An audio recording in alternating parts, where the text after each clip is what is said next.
दोस्तों, भारत के prime minister Shri Narendra Modi ji ये पिछले 2 लोकसभा इलेक्शन में भारी बहुमत से जीत कर आते हैं।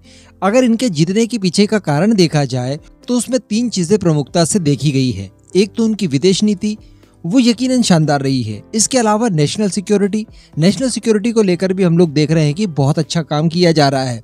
नेशनल सिक्योरिटी में ही हम लोग डिफेंस को भी लेंगे। डिफेंस के क्षेत्र में भारत यकीनन बहुत अच्छा कर रहा है। जो किसी जमाने में बॉम्ब ब्लास्ट वगैरह हुआ करते थे, पाकिस्तान जैसा फटीचर देश आंखें दिखाया करता था, या चाइना अपनी मनमानियां कर सकता था, ये सारी चीजें अब बंद करवा दी गई है। भारत की सेना बहुत ताकतवर है। इस बात की जानकारी अब जाकर दुनिया तक पहुंची है, क्योंकि भारत ने अब अपनी सेनाओं को फ्री हैंड दे दिया है। उन्हें खुली छूट दे रखी है कि जैसे चाइनीज घुसे सीधे कूट डालो, और कूटा भी।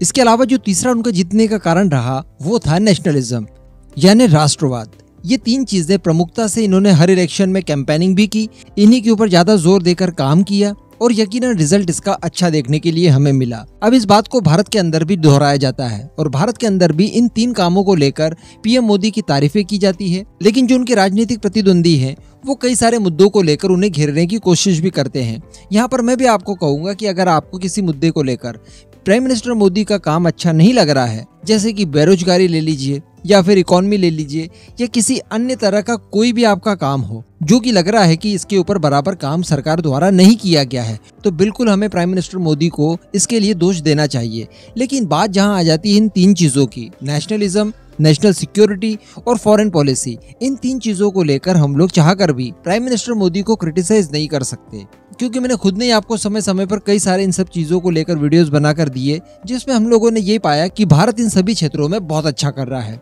अभी फॉरेन पॉलिसी की स्पेशली बात की जाए तो पूरी दुनिया का रुख भारत की तरफ मोड़ दिया गया है। इस समय हम लोग देख रहे हैं कि भारत की चर्चाएं यूरोप में सबसे ज्यादा प्राथमिकता से की जा रही है। इसके पीछे का कारण ये है कि भारत की जो ताकत थी, जिसे कि हम लोग स्वीकार करने के लिए तैयार नहीं थे, उस ताकत को अब हमने न केवल स्वीकारा है बल्कि उसे दुनिया के सामने प्रेजेंट करने की कोशिश भी की है। दुनिया को बताया है कि हम अगर युद्ध की परिस्थिति में किसी एक देश का साथ देकर दूसरे देश का साथ न दें तो उसका इम्पैक्ट पूरी दुनिया के ऊपर क्या पड़ सकता है, या हम लोग खुद अगर किसी युद्ध में उलझ जाते हैं तो उसका इम्पैक्ट दुनिया भर के ऊपर क्या पड़ सकता है। इन सारी चीजों को खोल कर रख दिया है भारत की तरफ से, और इसी को कहा जाता है मास्टर मूव। वो कैसे, इसको लेकर आगे मैं आपको वीडियो में बताने वाला हूं कि किस तरह से अमेरिकी खुफिया एजेंसी यानी CIA ने प्राइम मिनिस्टर मोदी के ऊपर एक खुलासा किया है। वीडियो को एकदम एंड तक जरूर देखते रहिए। तो इस समय हम लोग देख रहे हैं कि रशिया यूक्रेन के बीच में चल रहा है युद्ध, और इस युद्ध में रशिया बहुत ज्यादा उम्मीदों की नजरों से देखता है भारत को। हम खुद भी नोटिस कर पा रहे हैं कि समय समय पर भारत ने इसी युद्ध के दौरान रशिया के गले में पड़े कई सारे फंदों को बाहर निकाला। सबसे बड़ी बात, दुनिया भर के प्रेशर के बावजूद भारत ने ना तो किसी तरह की डिफेंस डील्स को कैंसिल किया रशिया के साथ, और ना ही ऑयल परचेसिंग को कम किया।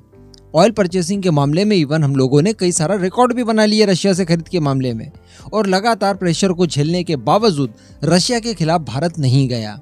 इसको लेकर पहले तो दुनिया भर ने आपत्ति जताई, लेकिन अब वही दुनिया हमें सराह भी रही है। वो कैसे, देखिए। इस समय यूक्रेन की मदद के लिए पूरा वेस्टर्न वर्ल्ड लगा हुआ है। अमेरिका की तरफ से ही $30 बिलियन खर्च किए जा रहे हैं इस युद्ध के दौरान, स्पेशली यूक्रेन को मदद करने के लिए, यूक्रेन को हथियारों की सप्लाई करने के लिए।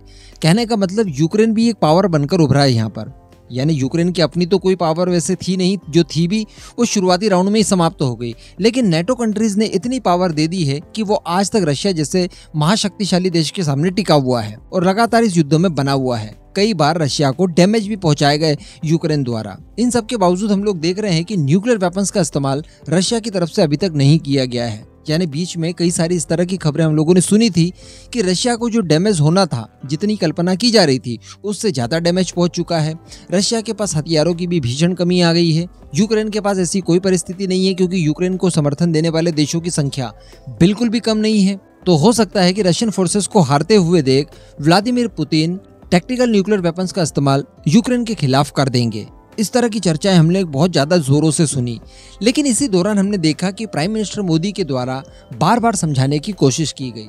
ये कहा गया कि देखिए, युद्ध का समय नहीं है, न्यूक्लियर वेपन्स का इस्तेमाल करना या युद्ध को और ज्यादा लंबा खींचना, इसमें किसी का भी भला नहीं है। और समय समय पर हम लोग देख रहे हैं अनेकों बार प्राइम मिनिस्टर मोदी ने स्पेशली व्लादिमीर पुतिन से फोन पर बात की, एससीओ का जो समिट हुआ था वहां पर भी व्लादिमीर पुतिन के साथ उन्होंने बातचीत की, काफी सकारात्मक बातचीत थी और यहाँ पर केवल और केवल समझाइश देने की ही कोशिश प्राइम मिनिस्टर मोदी के द्वारा की गई। अब इन्हीं सब चीजों का इम्पैक्ट क्या पड़ा है ये बताया है सीआईए ने।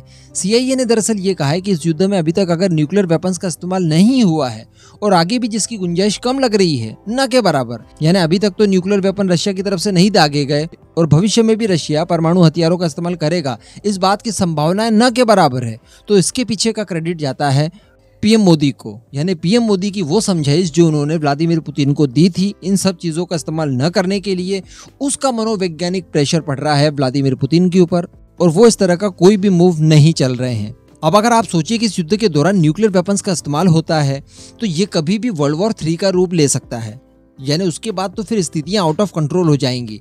तो इन सब चीजों को रोकने का श्रेय सीआईए की तरफ से पूरी तरह से दिया गया है प्राइम मिनिस्टर मोदी को।